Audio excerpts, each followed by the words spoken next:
Charlatans have been together for what, like 11 years now. What do you attribute? And you've been to, the band has been through quite a bit of ups and downs. Yeah. What do you attribute that kind of longevity to? I believe maybe just willing to keep going and try and change, and keep motivated and just keep moving on. Really, I believe. Plus, with every up and with every down, there becomes an up, and right. you have to take the up, and by having the down, it makes you fight more to make more of the up. Right, the downfalls give you strength. Kind of, yeah. And with every downfall becomes a new beginning, and I think we've probably had more new beginnings than most, and I believe that to be a good thing. Has there ever been a time where you thought the Charlatans weren't going to survive? No, not really. Never. You always knew that no matter what, the band would stay together one way or another. I just didn't think about that. Right. So not really. Now, the latest album, Us and Only Us, marked a new record label for you guys, correct? Yeah. And you went from Beggar's Banquet to MCA. What prompted the change in labels?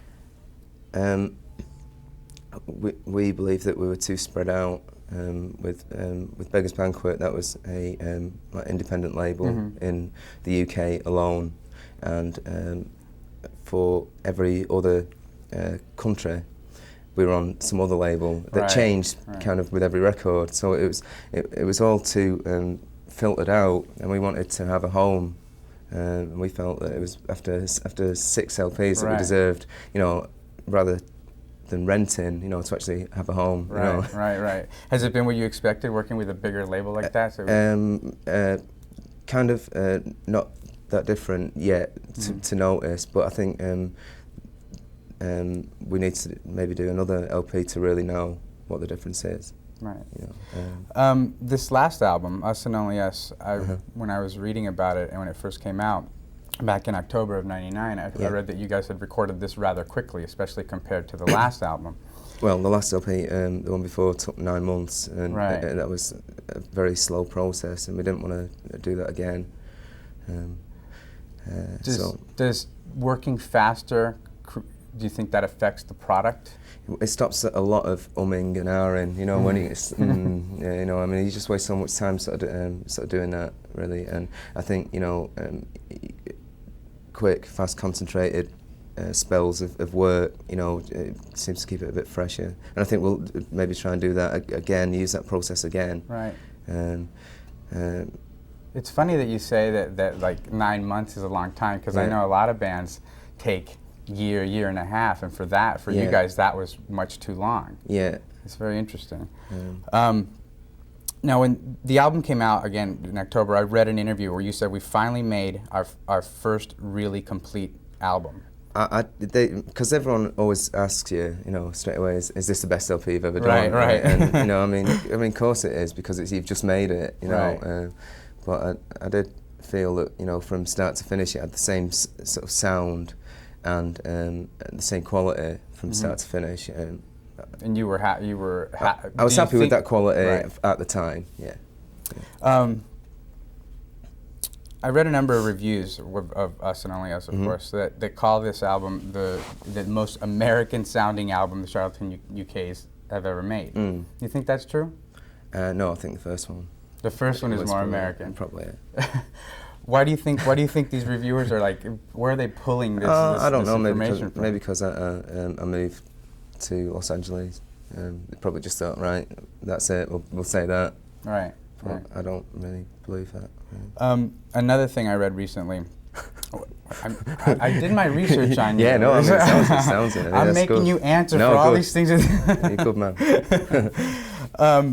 But it was you were talking about the writing of the album, and you said that there's a lot on this new album, word-wise, about me. In fact, I think it's the most self-centered thing I've ever done. Right. What is it in your life that has led you to this point where you think your writing has become a self-centered entity? I think telling stories, the previous LP was sort of vaguely going in, very much going in that direction until I arrived at, Tim Burgess and myself, and it's like, I mean, I believe it is selfish when you write about yourself, but if that's the only thing that you've got going Right. in your own world, you know, that's how it has to be, really. Yeah, of course. And you know, I was doing a lot of travelling and trying to make the most of every sort of second, you know, in the studio and you know, working 24 hours and then having a month there and then flying back over here, doing, you know, just so everything was pretty much revolved around what, you know, my life was about at that time, really. What were the albums in the past reveal? I mean, you're revealing more of yourself on this album. Yeah, in the past, I'd say what was happening with your writing? Probably more spread out between like the five of us and what was going on in their lives as well. Right. And that's what I mean by selfish. That it's like, you know, I was probably just sort of that concentrated on what my own thing was. Right, and now, and also recently well, not recently anymore. It's been a few months now, but you recently moved to Los Angeles and you're making this your home. What prompted the move to LA? Again, a change. I mean, it was either going to be LA or London, and I lived in London on 2 previous occasions, and didn't want to go there again.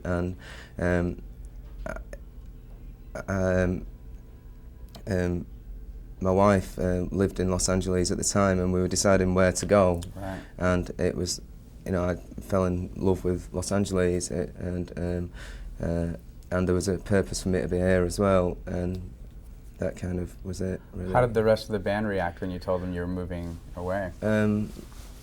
Mixed feelings, but you have to prove that you can do both, and so far I'm proven that both can be done. Right. As long as the organisation is perfect, that's all it needs to be, really. Do you think living here has affected the way you write your music? I think it will do on the next LP. I know Mark's coming over for a month in June, and we intend to get, you know, pretty much the major part of the songwriting for the next LP done in July. July. How do you think it's going to affect the music? I don't know. But I've got my eyes, I'm open to options, really. Right. You know, I'm not going to stop anything before it starts. Sure, but you do feel a different, like living in a different city. Yeah. You feel that inside you. Yeah. What's the worst part about living here in LA? There is none at the moment. Nothing bad? No. I don't think so. You need more time here. I need more time to see. I mean, you know, I don't drive, and I find that really sort of restricting. Right. But that, you know, only because I can't get any insurance because I haven't got a social security number. Right. So it's just those things. But I've been concentrating on them since maybe November, and I'm pretty much getting there now. Right. Yeah. Let me ask you something. Let me bring up the past for a second. When Rob Collins tragically passed away in 1996, I read that the band had played a show like a few days after the funeral. Yeah. What compelled you guys to do that? Just the fact that we had to prove that we could do it. I mean, it was, I'd say 8 days after his death. So it'd be 3 days after his funeral, and press guy at the time was saying, "Look, you got to do it. You got to, prove it." I mean, it was opening up for Oasis at Nebworth. It's like 250,000 people or something, and we used Martin Duffy from Primal Scream. Right. So we had like 2 days practicing with him, and then it was on stage, and we just had to prove to 250,000 people that the Charlatans could still go on.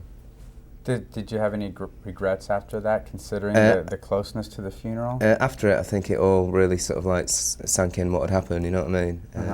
So it was quite weird, but there was nothing going to stop us doing it at the time. Right. And then it was only when it was all over that it was like, God, what has happened? And then we played another one a week later, and that was, it was probably one of the best gigs I think we've ever played. Really? Yeah. Really? So it was like, Well, when you guys finally found a replacement for Rob, you decided on Tony Rogers. Now, how was it challenging to integrate him into this band that had existed for so long already? Yeah, I mean, and the thing with Us and Us Only is that everything was new at the time. It was like the first time for Tony, playing on a record, and to co-write a record as well. And you know, we've got a new engineer, new record company, new everything. So I think we're sort of kind of breaking in something that's already old, but something that's starting a new, fresh start again. So to us, you know, it was new beginning number 5. You know what I mean? Again, once again, the Charlatans start over. Yeah, which is great. You know, I mean, to get a fresh start. You know, every couple of years is you know, it's a given thing. You know, I don't take it lightly. You know, and it keeps the music fresh, and it keeps you theory, challenged as well. In theory, what do you think is the most offensive thing about pop music today? I don't really like too much pop music at the moment. What do I find offensive? I don't know. I just really don't understand or care, or I look at it as if it's like just I don't know. It's just a video to me, really. I mean, or you know, or the music just sounds like sort of a car or something. You know, it doesn't really. It's like, oh, there's one of them. It's just background noise. It's one of them Citroens again, or something. Or you know, that's what it seems like. But I mean, that I don't know. I mean, you know, to get out of that question really quick is that there is that much going on in Charlatans' world for me that you know, I do keep the door shut quite a lot. So I don't really listen to the radio much. I play my own records. And the records that I get are records that I've wanted for a long time, and they're very special to me. So the only time I see it is when I turn on the TV, and it's just like someone in a white suit jumping up against a white background and with smiling, which is great, you know. But you know, I can play, you know, look around through the window and not even, you know, just it'll just be going on in the background. I mean, I think that answers it, kind of. So what's next for the Charlatans now? We're going to be playing live in America and Britain up until the end of April, and we've got a single of Fuzz and Us Only coming out in I think the second week in May, and then that's it really for us from this LP. So then, you know, as I was saying before, I think June, July we'll be writing and recording over the summer, and very good. try and make some deadlines, you know.